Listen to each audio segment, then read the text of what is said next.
Hi friends, வணக்கம். Welcome to தினப்படி சமையல். இன்றைக்கி நம்ம பார்க்க போகிற recipe set dosa and easy kurma.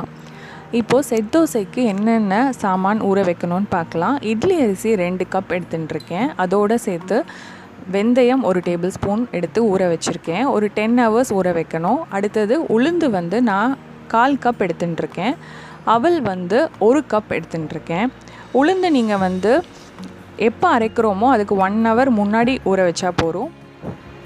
அவல் மட்டும் எப்போ நம்ம அரைக்கிறோமோ அதுக்கு 10 நிமிஷம் முன்னாடி இல்லை 15 நிமிஷம் முன்னாடி அதை நல்லா வாஷ் பண்ணிவிட்டு அப்போ ஊற வச்சா போதும். அரிசி மட்டும் நல்லா ஒரு 10 hours ஊறுற மாதிரி பார்த்துக்கோங்க. இப்போ பாருங்கள், உளுத்து மாவு ரெடி ஆகிடுத்து. நல்லா ஃபைனாக அரைச்சிக்கோங்க. அடுத்தது நம்ம அரிசி மாவு அரைக்க போகிறோம். அரிசி வெந்தயம் அரைச்சின்னு இருக்கோம். இப்போ இதுக்கு தேவையான மாவுக்கு தேவையான உப்பு நான் இப்போவே போட்டுட்டேன் அரிசி அரைக்கும் போதே. இப்போ பார்த்திங்கன்னா அரிசி மாவும் ரெடி ஆகிடுது. நல்லா ஃபைனாக இருக்குது பாருங்கள்.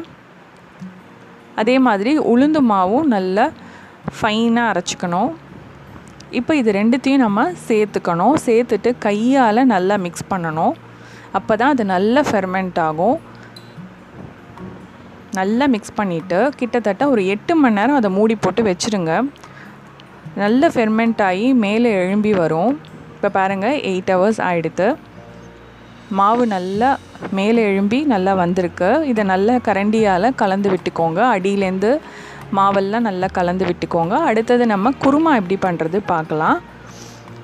இப்போ நம்ம வாணலி சூடானதும் 1 டேபிள் ஸ்பூன் அளவுக்கு எண்ணெய் விட்டுக்கலாம். சோம்பு 1 டேபிள் ஸ்பூன்,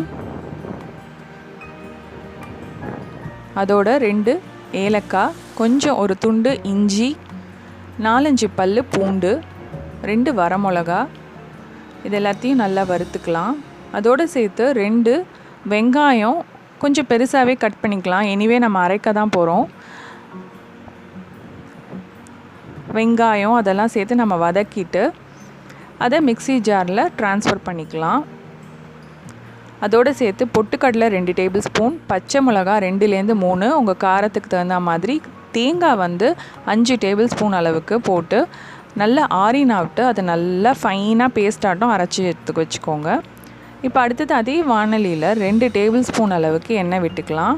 எண்ணெய் சூடானதும் கடுகு,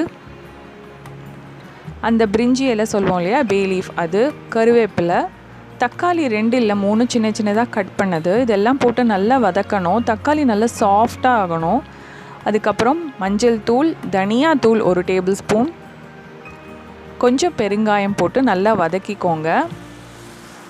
இப்போ பாருங்கள், தக்காளி வதங்கியாச்சு. நம்ம அரைச்சி வச்சுருந்த அந்த பேஸ்ட் இருக்கு இல்லையா, விழுது, அதையும் போட்டுட்டு தேவையான அளவு தண்ணி, அதாவது உங்களுக்கு அந்த திக்னஸ் பார்த்துக்கோங்க, எவ்வளோ வேணுமோ அந்த அளவுக்கு தண்ணி விட்டுட்டு தேவையான அளவு உப்பு போட்டுட்டு நல்லா கிளறினோன்னா ஒரு 8 நிமிஷம் கிளறினோன்னா நமக்கு குருமா ரெடி. எந்த காய்கறியும் போட தேவையில்லை. ரொம்ப டேஸ்டியாக இருக்கும் அந்த குருமா.